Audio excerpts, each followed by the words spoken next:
gonna cry at all in this video. I'm not. So today I'm going to do a story time about my brain surgery. Basically, it started out as a headache. It started about like the first week of April. I had started my period, so I just assumed that maybe this is a new symptom that I have for my periods after, post pregnancy. So I just like didn't think anything of it. It was just like a little regular headache. I don't actually get headaches often, so I just thought it was like my once in a blue moon headache.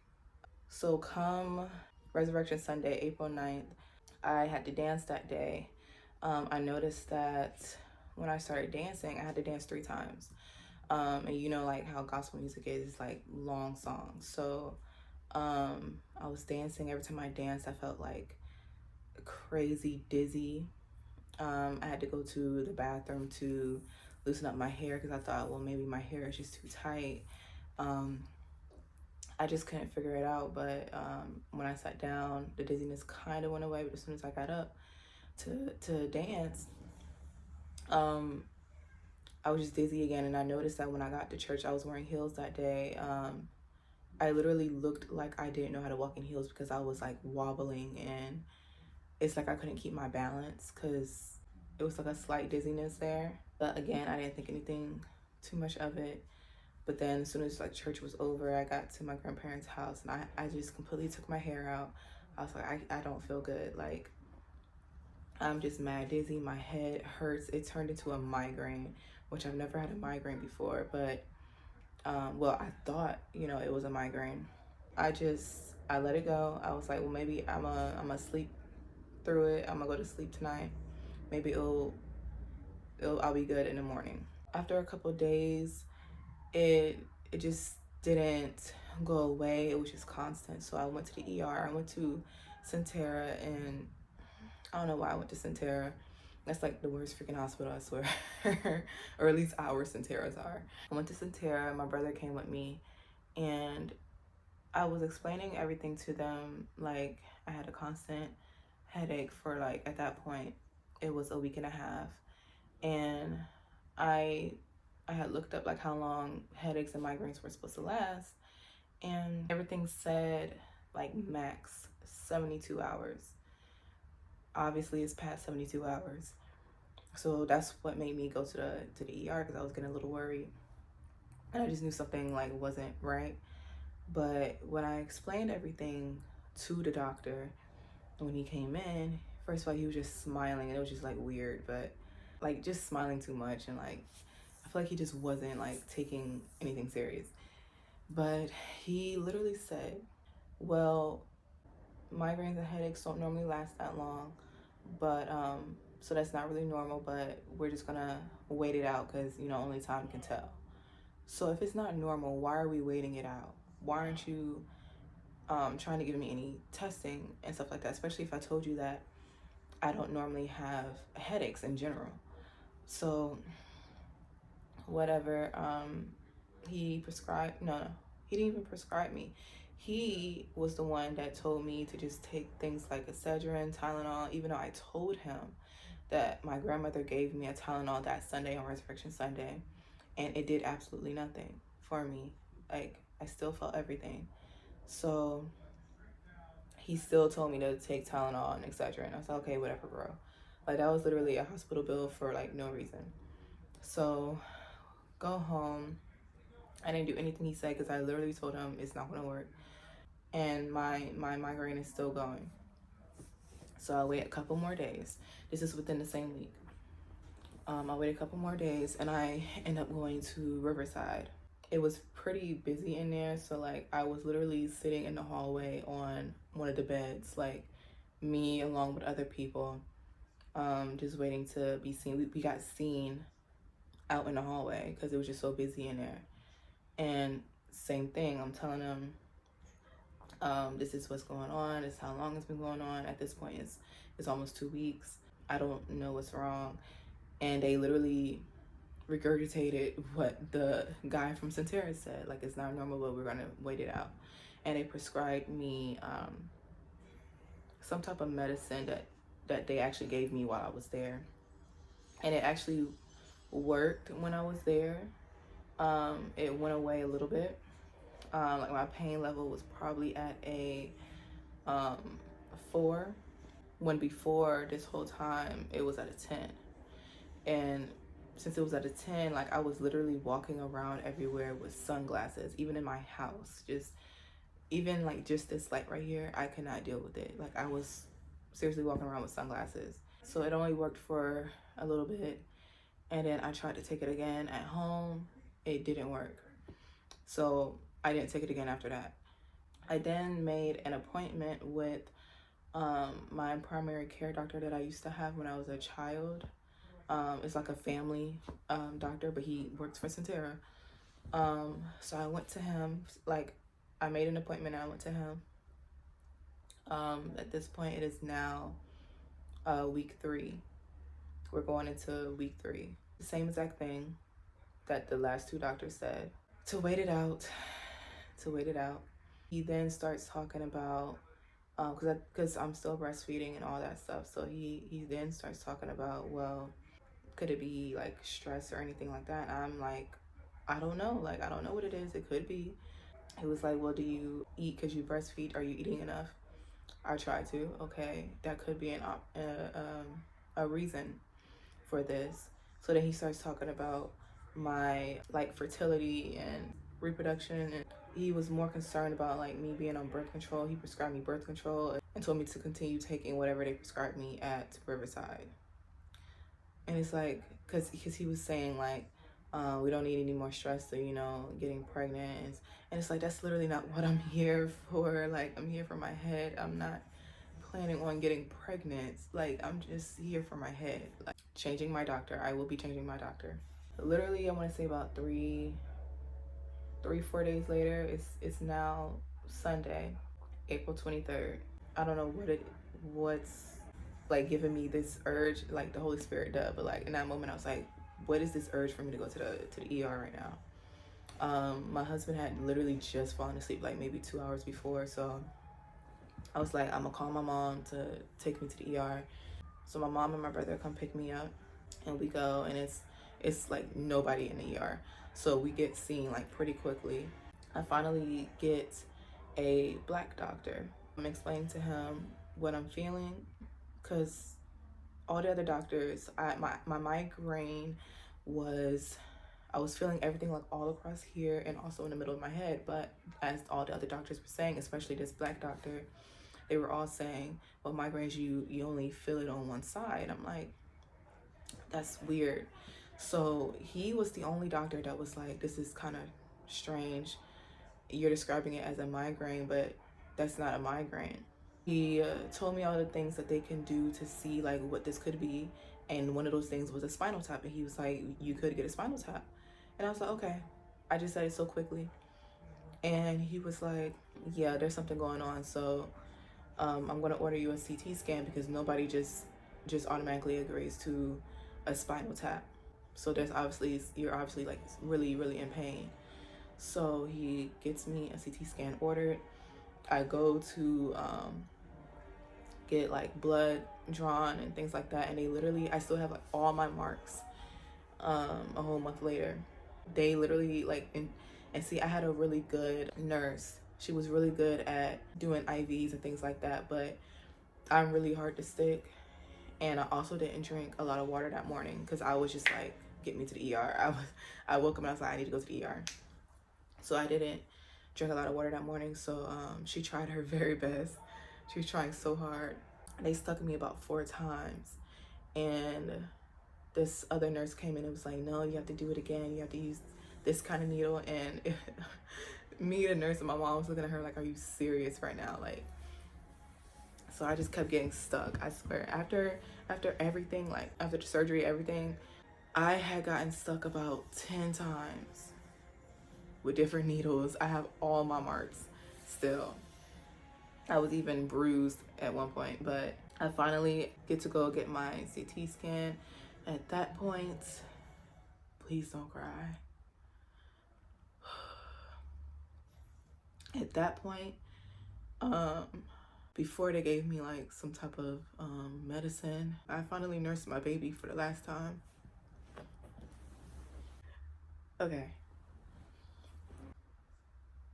Anyway, so they get me ready to get my CT scan, and I go by myself, and I had to take like all my jewelry out, my nose ring, everything. I get the CT scan, I go and back into the waiting room. The black doctor comes back and he pulls me into an actual room because he didn't want to say my business out in front of everyone.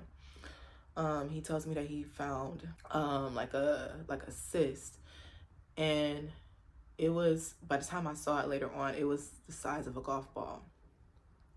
And it was like, he said it was like mostly fluid, and you could see that on the x-ray. So he was like, it was mostly fluid, but then there was also something on the side of it, something small on the side of it. And they just couldn't see exactly what everything was just from the CT scan, so I had to get an MRI. So I go and get my MRI, and when you get an MRI, they warn you beforehand, but it's like this at the very, very end. It's like, it's literally nothing. Like, you're just laying there and it's like scanning you or whatever, but then at the very end, you get like this ping sensation. It's like, it feels like you're peeing on yourself, but it feels like a hot pee. And and when she described it, I was like, oh, like, okay. But then when I felt it, I was like, this is so weird. It's like you're peeing on yourself uncontrollably. I get the MRI, go back to that room that I was in. And when I got back to my room, and like the MRI literally only took 30 minutes. And I get back to my room and like I see my family. They all came so quickly. So when they looked at the MRI, they told us that it was a cyst and a tumor, and I had to get admitted immediately. So they took me to my room, and the surgeon comes in and he lets me and my family know that I was gonna have to get surgery the next day, April 24th at 2:30 p.m. Everyone in the room, it was just like I could feel the energy just completely shift, and it just got so tense. And I'm just calm. I'm calm listening to everything he's telling me, but everyone else in the room, like everybody was tearing up, because this whole thing is just like, it was just so random and out of nowhere. Like so my best friend, she stayed with me the first night. My pastor had came and she prayed with me, and my grandma, she had went to the store, got me pajamas, everything, underwear, all that. I couldn't eat or drink anything until like after midnight. So they was like, eat and do all that, whatever you can eat and drink, up until midnight. Do all that now, because after midnight, from midnight to 2:30 p.m., I cannot eat or drink anything, not even water. My family didn't really put my business out there. They didn't really let everybody know anything, but the people that didn't know, everyone was calling my phone, especially on the day, calling my phone, coming up there to pray with me. I was the day of, I was chilling really. I was a little nervous, but because I've never had surgery, but I was just like relaxed the whole time. The nurse came in around like 1 o'clock, 1:30, and let me know that I was soon about to get ready to go to pre-op. And at that point, that's when my dad finally started to tear up in front of me, and he was like, all right, so let's go ahead and pray. At that moment, it was me, my parents, my husband, and my best friend. And so my mom prayed first, and then my dad prayed second. Like, just both of my parents prayed over me. And that was the most unified I've seen my parents in such a long time. They come to go ahead and take me to pre-op. My mom and my husband came with me because only two people could come. We went to this room, and basically like the nurse and the anesthesiologist, they did like a rundown of everything that was about to happen. I then start to play my worship music. I played my worship playlist that I had when I was in labor and giving birth to my son, and I just put it on shuffle. The first song that played was Bigger by Jacqueline Carr. And whew, in the song it says, "You're bigger than the problems I face, bigger than the disasters I've seen. You're bigger than what this life can bring." And oh my God, it was just like confirmation and everything. So it finally comes time to take me to the operating room. My mom and Daquan walked with me there. I was holding Daquan's hand when we were still in the room because I could feel him just, he started crying. So they started taking me to the operating room, and I still had my music playing. I told Daquan, I handed him my phone, I was like, do not stop my music, just let it keep playing.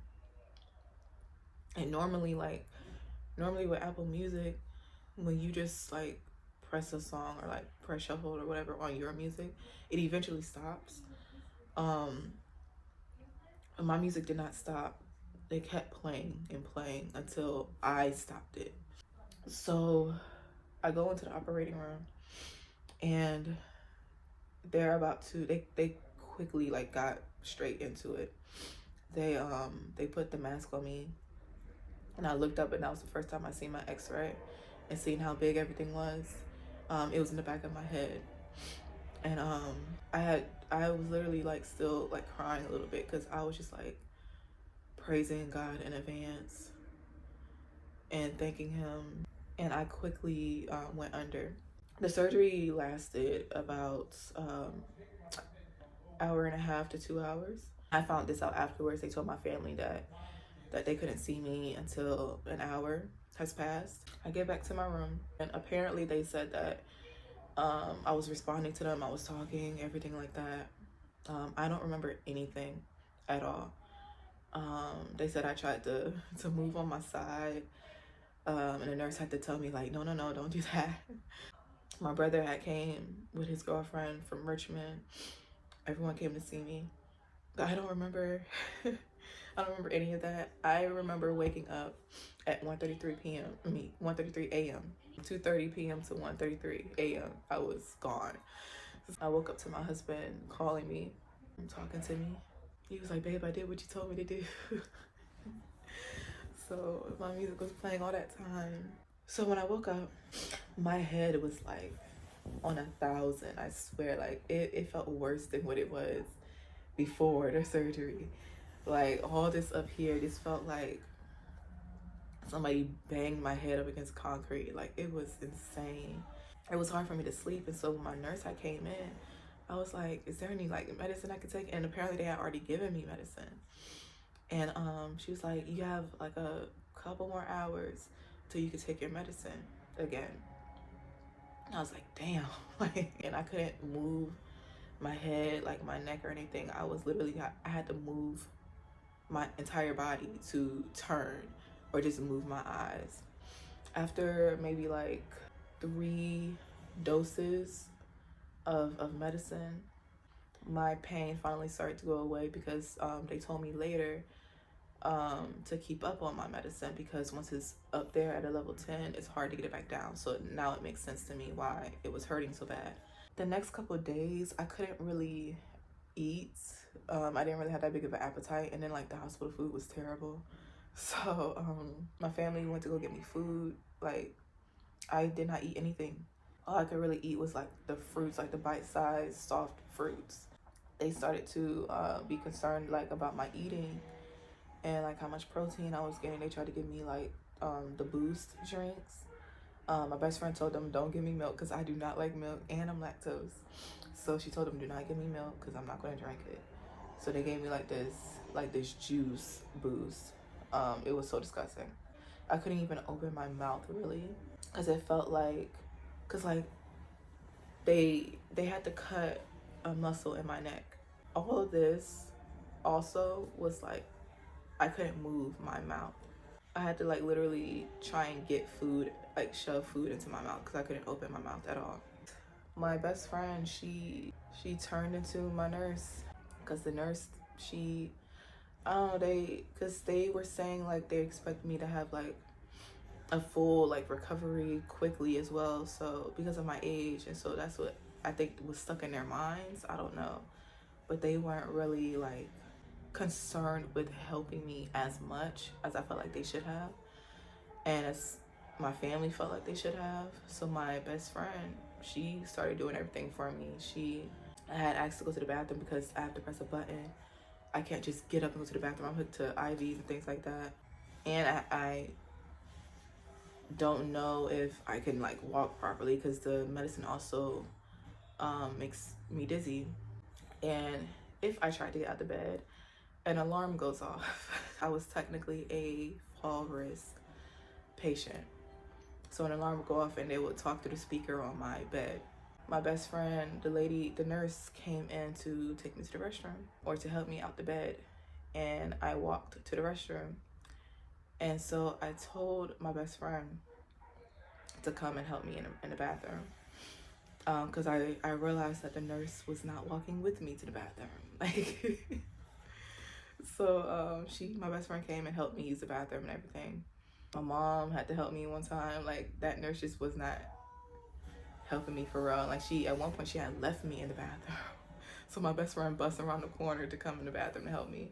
They had said that I was gonna get discharged 3 days after the surgery.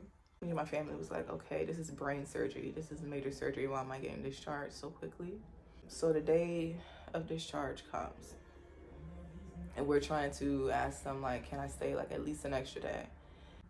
One of the doctors was like, well, insurance isn't going to cover it, the extra day. And basically, the reason why we had you discharged, or we're trying to get you discharged after this short period, is because he basically said they're trying to get as many patients out so that more patients can come in. Like, it's all about money for them, basically. And the fact that he said that, like, and then to me, and in front of me, my mom actually had to take him outside at one point, and because my mom wasn't there when he said it. My mom had to take him outside and talk to him about that, because that was too much. Physical therapy didn't even come until the day I was discharged. They came that morning. I actually told my new nurse that came in that morning, I had told her I wanted to try and walk.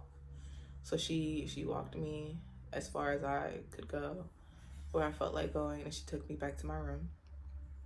And then actual physical therapy came like a couple hours later and walked me around.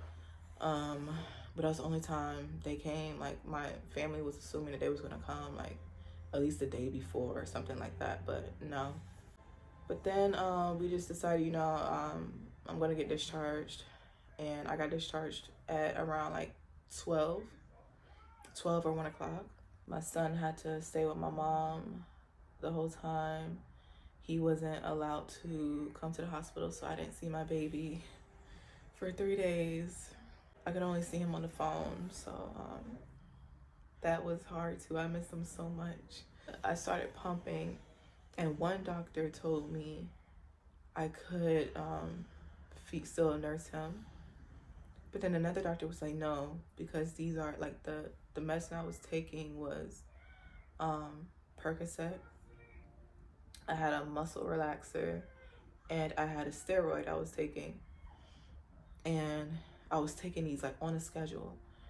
So they was like, no, you cannot take like this is literally like heavy stuff. You cannot breastfeed him. And that's when it really kicked in. Like, I was supposed to around this time be weaning him off anyway, but the fact that they had to stop so abruptly, it hurt me so bad. And I forgot to add that the nurses on the maternity ward,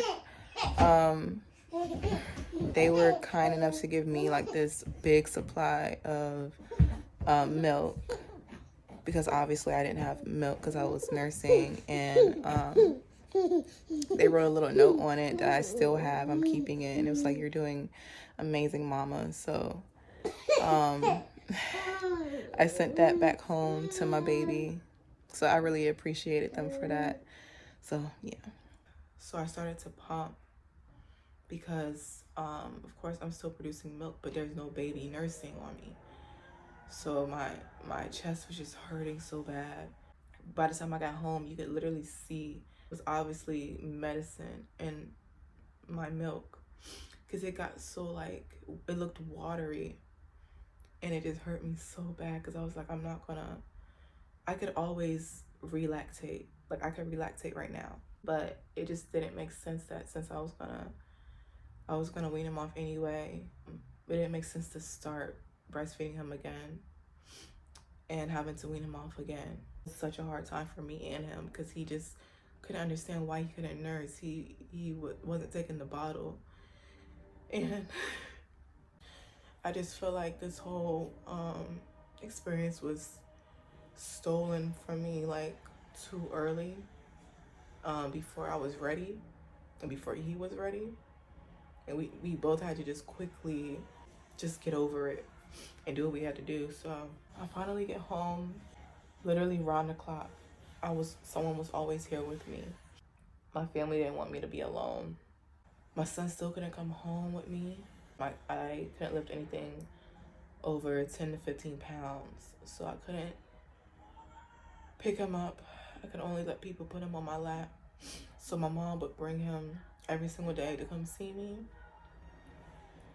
Her and my brother and my grandma, they would come over, they would cook for me every single day. Let me spend time with him. My recovery time, because I let the doctors know that I am a dancer. So my recovery time is 4 to 6 weeks. I'm on week 4. So I'm still in recovery. I got my stitches out almost 2 weeks ago. At the 2-week mark, I got my stitches out. And it was so painful, but I was then officially able to start doing normal activities, but also at the same time just taking my time, easing my way back into things, because my muscle is also still trying to heal as well as my head.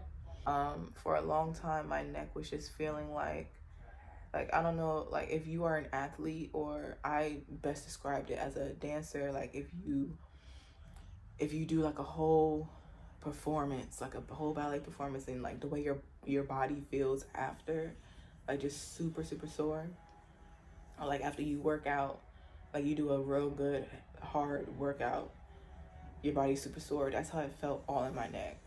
When I ate anything, my neck just felt tight, like my neck was getting full or something like that. Like there was just a lot of food in my neck, not my stomach, you know what I mean? Like this whole recovery, it's definitely getting a lot better, but the beginning stages, it was definitely rough. I have my hospital band because I'm keeping this for like a shadow box, but this is my hair, or some of it that was in the back. They basically gave me like an undercut. If I think that's everything that I can remember. If I remember anything else, I'll just put it in here. But yeah, that's the story time of everything that happened. I will see you guys in the next video. Bye.